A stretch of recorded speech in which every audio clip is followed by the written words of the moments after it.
How's it going, everyone, and welcome back to Rangers Rundown.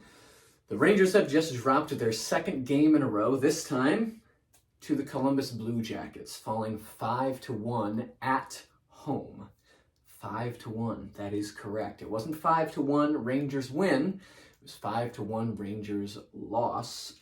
And I think the best thing for all of us is to just get right into this game, talk about it, and then move on. So let's do just that. Tonight was Ryan Lindgren's 200th game of his career, so congratulations to him, and he celebrated with a nice third period cross-checking penalty. Way to go. Tonight, we also need to have a discussion about how long we think Filip Chytil's going to be out. And that discussion is going to be very short. It is, I don't know. If you watch what happened, it doesn't seem like he hit his head that hard to warrant a major concussion that will sideline him for weeks. But head injuries are finicky, and if you hit just right, you're sidelined for weeks. I really hope not, because Chytil is one of the only bona fide centers on this team, and to lose him cuts the Rangers' center depth too much.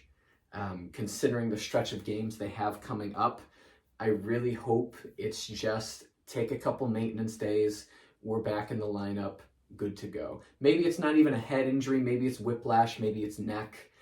We won't know more. More information to come, so be on the lookout for that. The lineup tonight: Kreider, Zibanejad, Kakko, Panarin, Trocheck, Lafreniere. So the top six exactly the same. Gaudreau, Chytil, Kravtsov for that third line. So Kravtsov back in the lineup tonight. Blais, Carpenter, Reeves, that fourth line. Lindgren, Fox, Miller, Trouba, Jones, Schneider. And then Halak was in the net tonight instead of Shesterkin. Probably resting Shesterkin. He will most likely be in the net on Tuesday night when the Colorado Avalanche come to town. Georgiev's return to Madison Square Garden.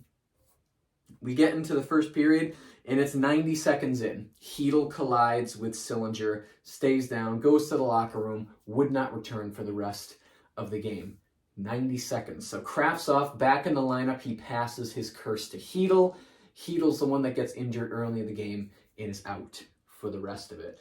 5 minutes in, neither team with really much offensive presence. Really throughout the entire game, aside from moments in the third period, neither team really had a lot of extended zone pressure. The Rangers really turned on the heat in the third period, to be fair, and they had shifts where they were in the offensive zone the entire time.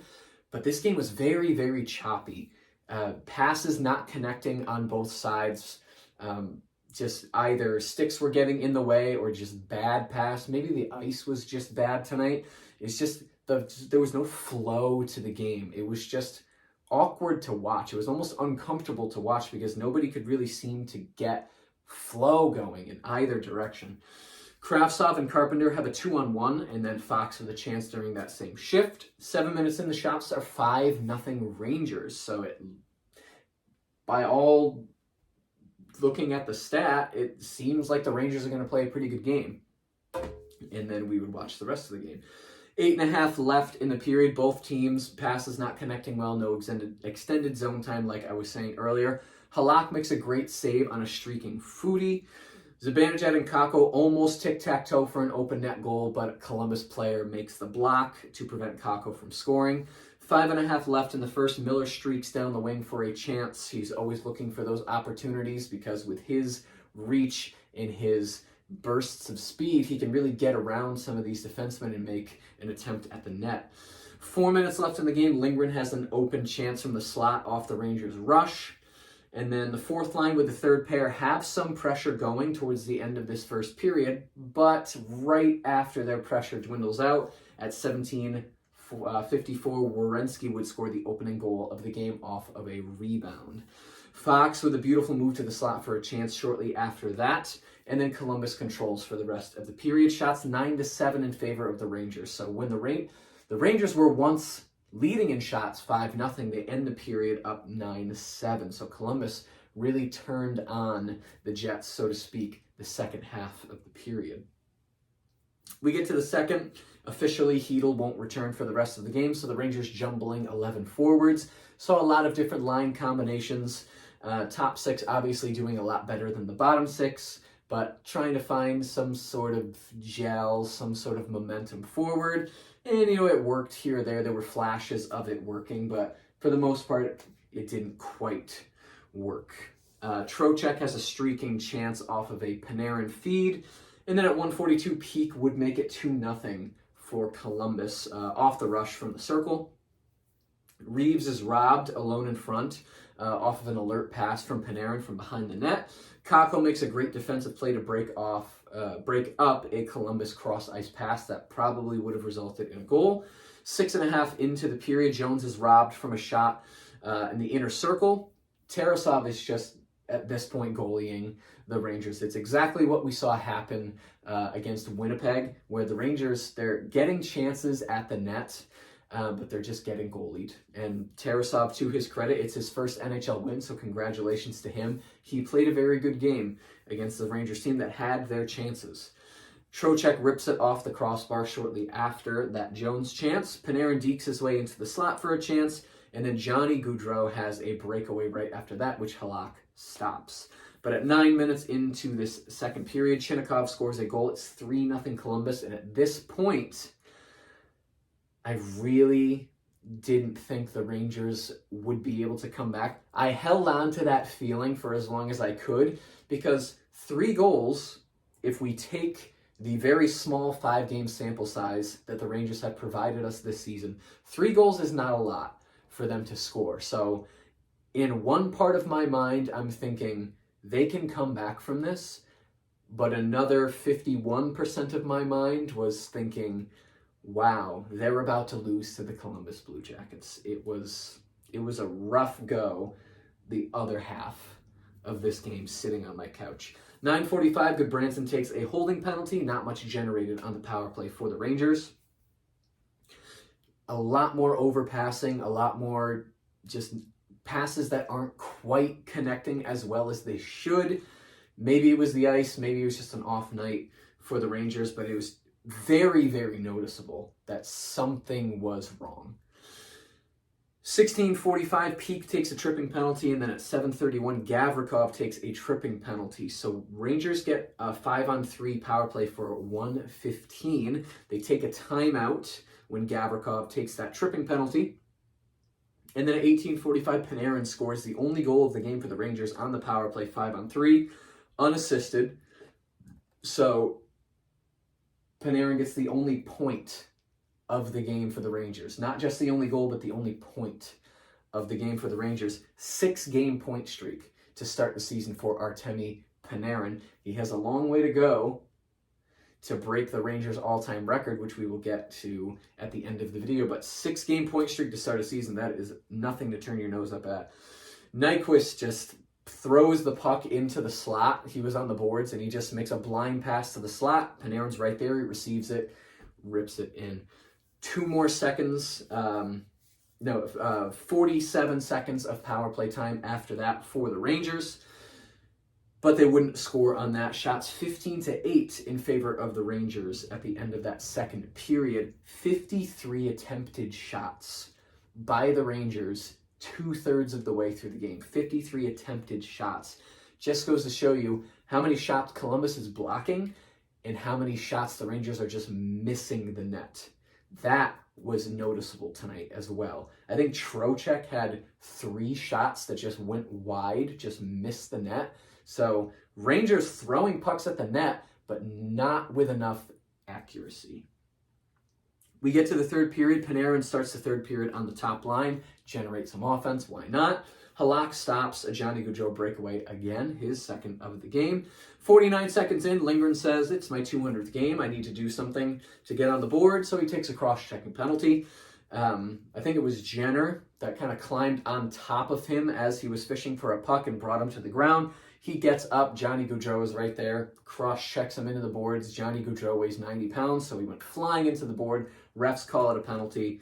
There you go. Columbus does not score on that power play, and they have yet to score a power play goal this season. So that, for them, continues through this game. They get the win, But I think this is their 7th game of the year, no power play goals yet, which they're almost a 10th of the way through the season. That's a little rough.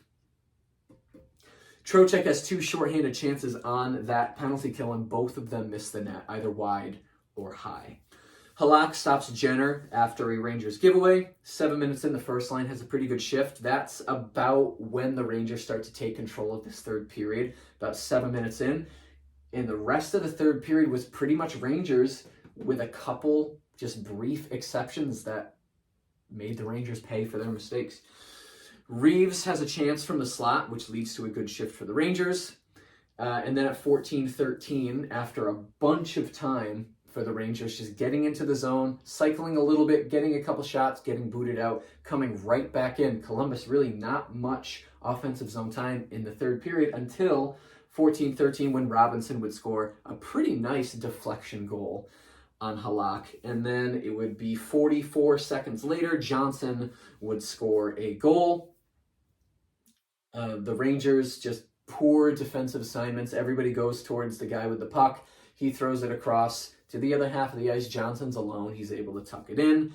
So it's 5-1. And at this point, you knew the game was over. At this point, I'm sure people were leaving Madison Square Garden going home, because there's no way the Rangers are going to score 4 goals in 5 minutes, as good as they are, seemingly. The shots are 7-6 in the third period for Columbus, and that's the game. Really not much happened in the final 5 minutes of the game. Columbus actually outshoots the Rangers in the third period, but we get to the stats. Rangers outshoot Columbus 31-21. So they do break 30 shots, which is nice. You would like to see them get closer to 40. But again, a lot of missing the net and a lot of blocked shots on the part of Columbus. So Columbus doing a very good job defensively of keeping the Rangers and getting their pucks on net. Face-offs, 66.7%. The Rangers won 2/3 of the face-offs tonight, and 1 goal to show for it. That just goes to show winning a face-off really doesn't mean much unless it's at a really crucial point or you actually do something with it afterwards. Power play went 1 for 3, so there you go. Hits 26-15 in favor of the Rangers, blocks 13-21 in favor of Columbus.